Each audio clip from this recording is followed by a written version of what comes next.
kita bisa bertemu atau bergabung kembali untuk bersama-sama belajar dengan Imam Ghazali dengan kitab Al-Kashfu wa Tabyin.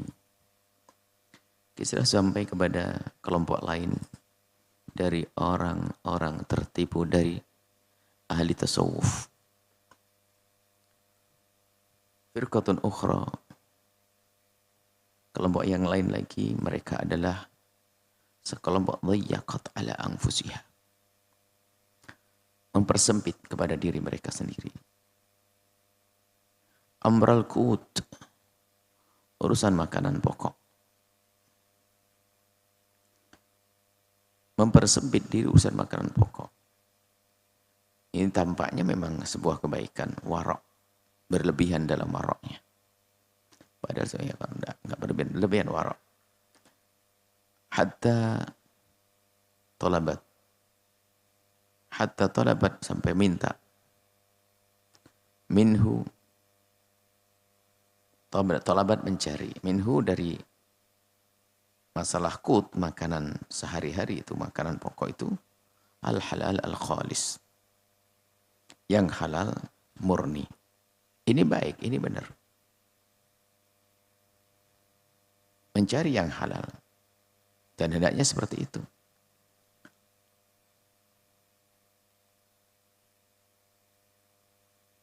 Akan tapi wa ahmalat tafaqquda al-qalbi. Tapi mereka lalai untuk mencermati urusan hatinya. Wal jawarih, anggota tubuhnya. Min ghairi hadhil khoslatil wahidati, selain makanan tok. Jadi dipikir tuh yang halal tuh hanya makanan tok. Urusan pandangannya enggak menjaga. Yang didengar bebas. Kalau bicara halal makanan, bagaimana? Makanan halal. Dari mana ini sumbernya? Makanya kalau bicara makanan, ketat banget. Tapi selain itu enggak pernah diperhatikan. Matanya enggak dijaga. Pendengarannya enggak dijaga. Jadi yang ia jaga hanya itu saja.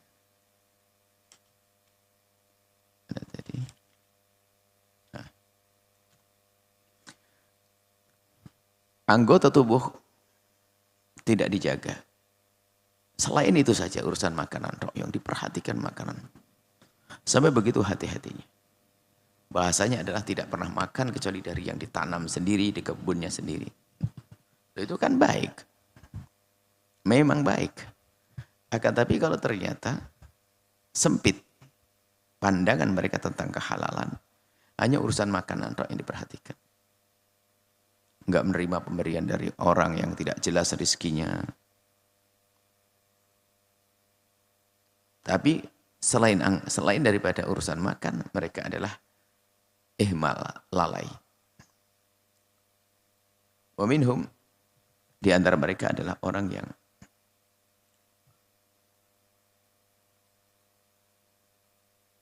ista'mal al-halala fi mat'amihi wa malbasihi wa maskanihi.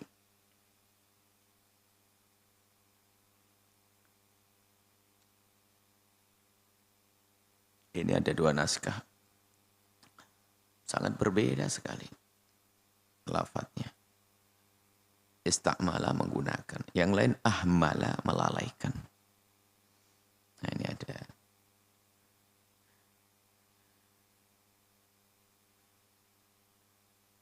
Mungkin kalimat ahmala itu tidak peduli. Al-halala kehalalan fi mat'amihi. Makanannya, wa mabasihi, pakaiannya, wa maksabihi, dan segala usaha. Wa yata'ammaku fi dzalika, dan berlebihan di dalam hal itu. Kalau itu ahmala, dengan yata'ammak tidak ketemu.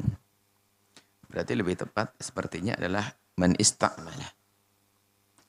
Ada orang mengambil kehalalan, menggunakan yang halal di dalam urusan makanan, pakaian, di situ maksab, mungkin di sini lebih cocok maskan.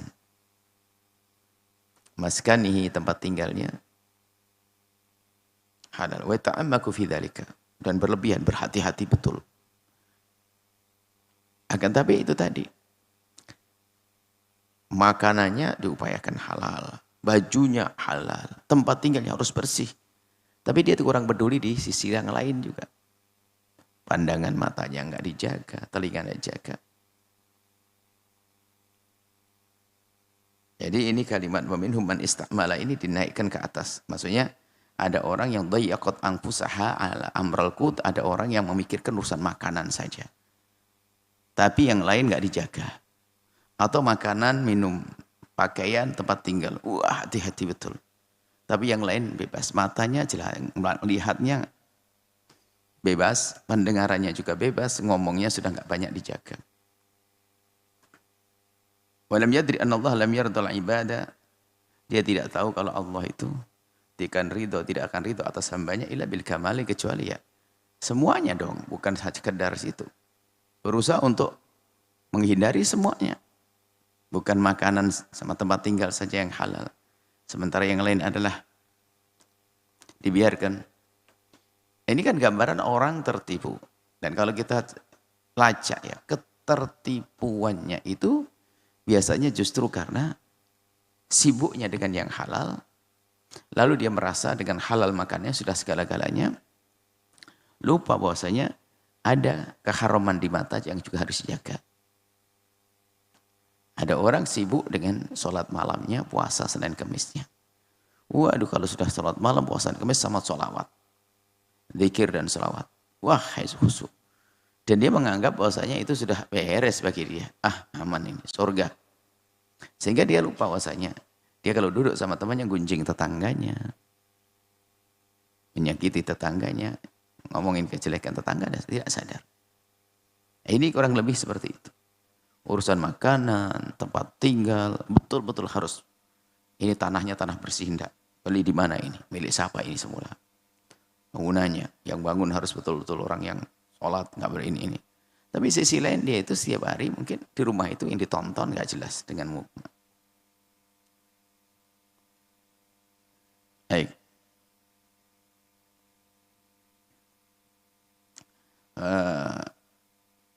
Faman ittaba al-ba'd, kalau ada orang mengikuti agama kok sebagian, wa ahmal ba'd, kemudian teledor dengan sebagian yang lain, fahuwa mahrur, tertipu. Itu tadi, rajin ibadah, tapi teledor sambil maksiat. Ini namanya ketertipuan. Sebagian diperhatikan, sebagian agama dilalaikan. Padahal beragama itu berusaha untuk menyempurnakan. Bukan hanya urusan makanan, tempat tinggal, rumah, makanan, baju, tempat tinggal saja yang harus dibersihkan dari yang haram. Bukan itu saja. Sekolah anaknya juga harus halal. Dan seterusnya. Baik. Ini sekelompok orang-orang tertipu dari orang yang tampaknya warok. Sehingga betul-betul kelihatannya jika bicara tentang rizkinya orang itu yang dimakan pasti bersih. Tapi matanya kotor terus. Mulutnya juga kotor. Baik. Firqatun ukhra. Kelompok yang lain lagi adalah idda'at. Idda'at, dia mengaku husnul khuluqi, baik akhlaknya. Dia menganggap telah berakhlak baik. Atau mengaku menobatkan dirinya sebagai orang yang berakhlak baik. Tawadhu'i, ada tawadhu'nya, actionnya tawadhu'. As-samahati, dan juga mudah memaafkan. Kemudian dengan sifatnya ini qasadu, menuju li khidmati sufiyati, datang kepada para ulama, para kekasih Allah, ahli tasawuf, untuk khidmah. Nah ini khidmah itu kan gambar tawadhu. Sehingga sangat masyhur bahwasanya dia itu orang yang sangat, dia adalah orang yang sangat dekat dengan ulama. Khudum biasanya. Sangat berkhidmah kepada ulama. Mengabdi pembelaannya pada ulama. Nah, fajama'u qauman. Mereka mengumpulkan kaum. Wa katakallafu khidmatahum. Takallafu, kalau dinaskan yang lain,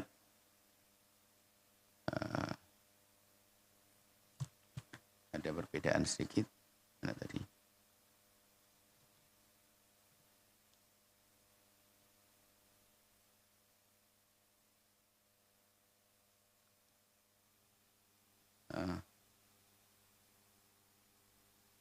takallafu khidmatahum. Jama'u qauman takallafu khidmatahum. Dia ngumpulkan orang juga, ya. Kemudian dia takallafu tampak memaksakan, yakni untuk berkhidmah kepada mereka. Jadi gaya, jadi ingin menampakkan dirinya memang seorang ahli khidmah. Dan dengan memaksakan diri untuk bisa berkhidmah. Dengan berusaha semaksimal mungkin untuk bisa berkhidmah. Cuma di balik khidmah itu apa yang dicari? Wattakhadhu dzalika syabakatan. Tapi ternyata kedekatannya dengan orang-orang ulama ahli tasawuf itu dijadikan umpan, syabakatan. Syabakah itu adalah ya jaring lah. Ada khutami dunia untuk mendapatkan dunia. Wa jama'an lil mali. Untuk mengumpulkan harta. Wa inna magharduhum, tujuan mereka adalah at-takthir wa takbir. Tujuan mereka adalah bukan karena dia memang mencintai ulama lalu ini. Tidak ada maksud. Hari ini kurang lebihnya begini. Kalau dekat sama ulama itu dia peluang untuk bisnis oke. Sehingga kalau bapak kiai meninggal dunia itu segera dinaikkan anaknya, gusnya atau siapa. Jangan sampai tidak ada yang dibesarkan di situ karena apa? Kedekatannya dengan kiai itu bermanfaat. Contoh, kita dekat dengan seorang alim besar. Karena kita dekat dengan alim besar, dia punya link besar. Sehingga dengan kedekatan kita dengan orang ini, kita mudah berinteraksi dengan link lainnya. Urusan bisnis dan lain sebagainya. Termasuk bisa jadi urusan kepemerintahan dan lainnya. Karena orang hebat. Lah kita ini berkhidmah kepada orang alim ini. Bukan karena kita menganggap dia sebagai seorang alim. Akan tapi di balik ini ada yang kita cari. Ghardudnya. Takdir. Tujuannya adalah agar dia ya memiliki kekayaan yang banyak dengan cara menggunakan kedekatannya itu. Sehingga kalau mau berbisnis orang langsung tahu nih, ini dekat dengan ustadz ini, dengan kiai ini. Coba ini. Kemudian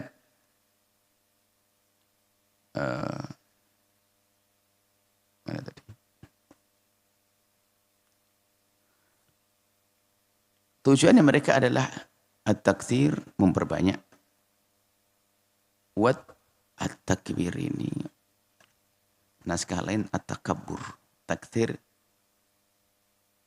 Kalau at-takabbur lebih sesuai. Kalau ini takbir. At-takabbur maksudnya kesombongan. Jadi kedekatan dengan ulama ini bisa untuk sombong loh ya. Sehingga dalam bahasa guyonan tuh ulama itu mahal, maka sering orang menjual namanya untuk kursi, untuk dagang. Ngaku dekat sama kiai saja sudah. Foto sebentar mau bisnis, foto ini. Saya dekat sama kiai ini. Nah, baru ngomong itu aja langsung percaya. Yang semula mau ikatan bisnis nggak oke, jadi setuju. Nah, kayak gini kurang lebihnya. Dekatnya dengan ulama. Bukan tujuannya adalah ingin cari ridho Allah, tapi punya kepentingan lain. Tujuannya adalah taksir, memperbanyak kekayaan dengan koneksi dari balik perkenalan kedekatannya dengan ulama. Takabur untuk sombong-sombongan. Wahum mereka ini yudhirunal khidmata, menampakkan khidmah wa tawadhu. Di depan ulama khidmah tawadhu.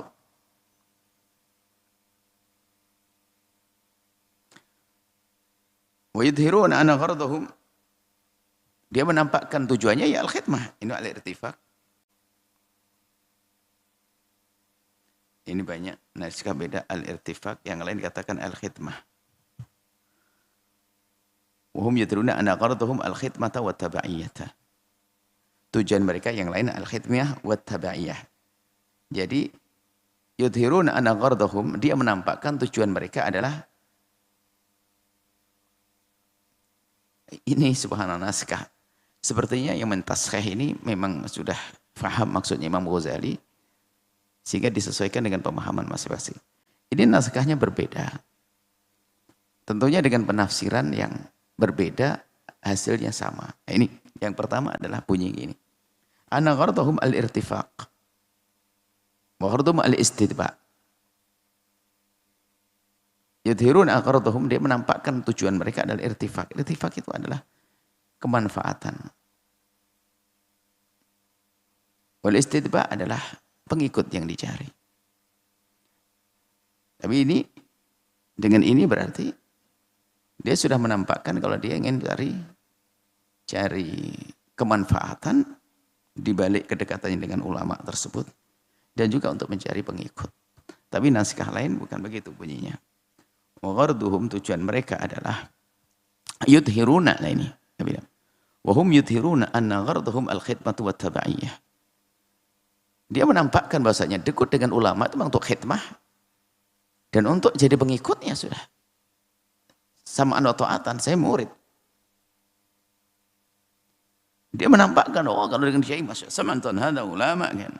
Kiai sudah, masya Allah, samaan wa ta'atan. Tabaiyah ngikut. Kalau kita dekat sama ulama, apa artinya kalau bukan karena untuk ini? Gaya begitu.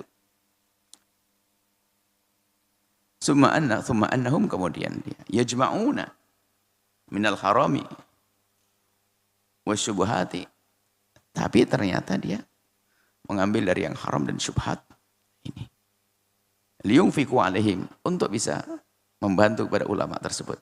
Jadi merayu atau membuat kedekatan dengan ulama sampai dia mengeluarkan hartanya. Tapi bukan harta yang bersih. Subhat haram. Kebayang ini. Dekat sama kiai, masya Allah. Sumbangan mengalir terus. Kiai butuh apa saja, mahalan. Sudah kiai cukupi, masya Allah. Kiai butuh apa ini? Sini, bismillah. Kan gampang-gampang kiai. Kiai perlu apa? Gampang-gampang. Kiai perlu apa? Tapi masya Allah diambil dari harta nggak jelas. Haram, subhat. Cuma dia berhitung di balik ini semuanya beres. Dikagumi orang, sombongnya tampak. Baik. Fatakthuru atba'uhum, akhirnya dia sendiri, dia pengikutnya banyak. Dikagumi. Wa yantashir, tersebarlah bitilkal khidmati, dengan khidmah itu dzikruhum, penyebutan nama mereka. Sehingga sampai ngerti. Oh, tahu enggak, acaranya kiai ini besar. Di cover sama kiai besar, sama Pak Haji ini. Di cover semuanya, beres semuanya. Akhirnya yang diyakini bahwasanya dia dekat sama ulama. Maka dengan kedekatan ini nanti bisa dia berbuat apa saja. Mengumpulkan kekayaan, nama, menikmati penyebutan nama. Ini.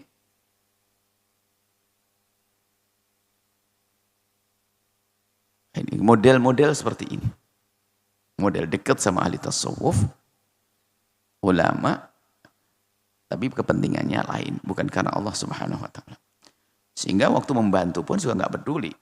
Yang penting kiai menyanjung dia dermawan, dia baik, dekat, sering dipanggil, duduk di sampingnya. Bahkan kalau kiai lagi ngasih pengajian, langsung sini, Pak Haji, sini dulu, sini. Masya Allah. Sanjung ini, Masya Allah, ini haji ini luar biasa ini. Ini semuanya urusan ini dia. Padahal kiai itu polos saja, memang berterima kasih. Tapi dia mencari itu memang. Setelah itu apa? Kenalan, mau bisnis apa saja gampang setelah itu. Mau dagang apa saja gampang.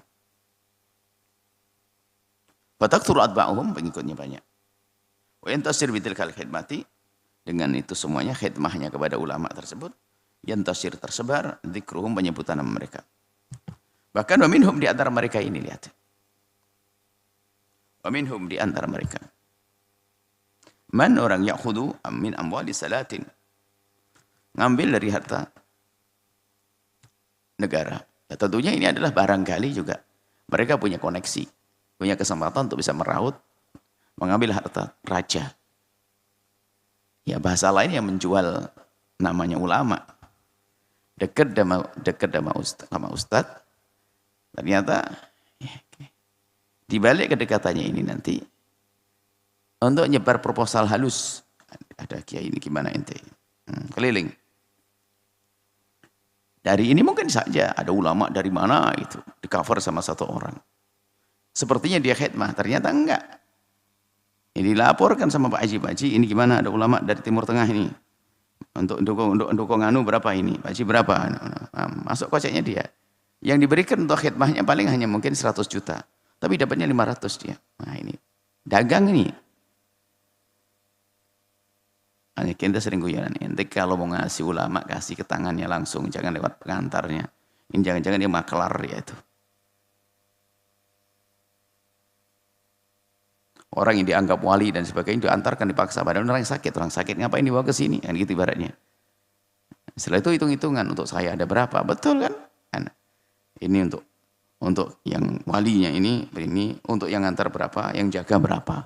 Oh berarti jualan nama ulama, nama ahli tasawuf. Nah ini ada hati-hati. Kalau ada ulama-ulama datang ini biasanya banyak berebut, tapi apakah karena Allah dia? Atau karena dia penjual ulama? Model-model begini ada. Menjual ulama dengan kawan-kawannya. Karena dia sudah terlanjur di stempel orang yang baik karena dekat sama ulama, temannya oke aja. Bahkan temannya dapat pesan, nanti kalau ada lagi kasih tahu saya ya. Nah ini sudah dicatat nih. Sehingga hobinya mendatangkan ulama dari luar negeri sana. Untuk dijual. Nah, ada datang nih, insya Allah bulan ini ada datang ulama ini, ustadz ini, kiai ini, fulan, habib fulan, ustadz ini. Ini sudah keliling, kamu berapa ini? Nah, masuk rekening. Jelas nih 400 juta, biaya keluar 150 juta. Nggak transparan. Ini kan menjual. Sultan juga raja. Awati, ini mau kedatangan ulama, ini gimana? Mau anu berapa ini? Masuk goceknya. Wadzalam mati mengambil hartanya dari orang sultan, wadzalam orang-orang nggak benar. Yunfik dzalika bitorikil haji. Kadang menghajikan ulamanya, para wali itu dihajikan, dibiayai umroh. Wa yazamu, dia menduga anna gharadahu albirra. Gharad albirru wal infaq. Soalnya dia menduga bahasanya menganggap kalau tujuannya itu adalah memang untuk kebaikan. Dan ingin berderma. Tapi ya itu tadi, kejahatan halus yang dilakukan. Untuk cari takthir, takabur. Pengen cari kekayaan lebih banyak lagi dan menggedekan kesombongannya. Wal ba'its, ya, pendorong lil jami, dari semua yang dilakukan, apa dorongan, apa yang menjadikan dia melakukan itu semua? Innama huwa ar-riya'u was-sum'atu. Ria'nya. Ria' hanya pengen disebut orang lain, disebut oleh orang bahwasanya dia memang baik. Benar kalau saya sedekah ke orang fakir nggak disebut. Tapi sama ulama, apalagi di Kemal Wali itu, apalagi dari luar negeri masyhurnya. Wah, ramai disebut namanya. Sehingga semua orang tumpuannya ke dia. Hebat nih. Tidak ada ulama datang ke negeri ini kecuali sama beliau dicukupi semuanya. Kendaraan, mobilnya, transportasinya, semuanya. Iya, dia menjual namanya ulama ini. Wasum'ah, nama baik.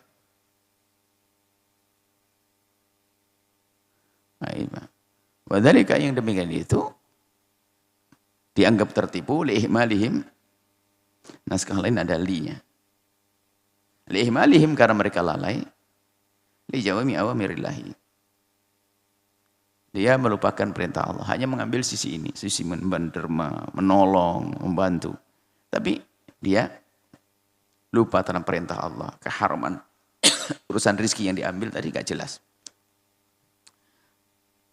Ridhahum bi'ahdil harami. Dan mereka rela mengambil yang haram itu untuk membantu ulama, itu sudah biasa.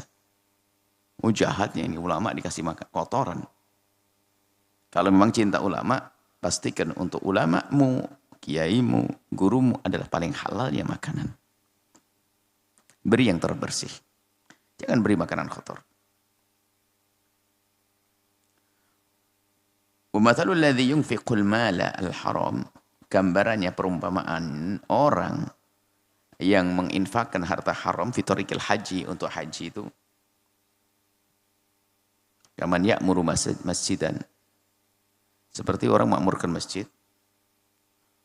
Wa yutayyinuhu, kemudian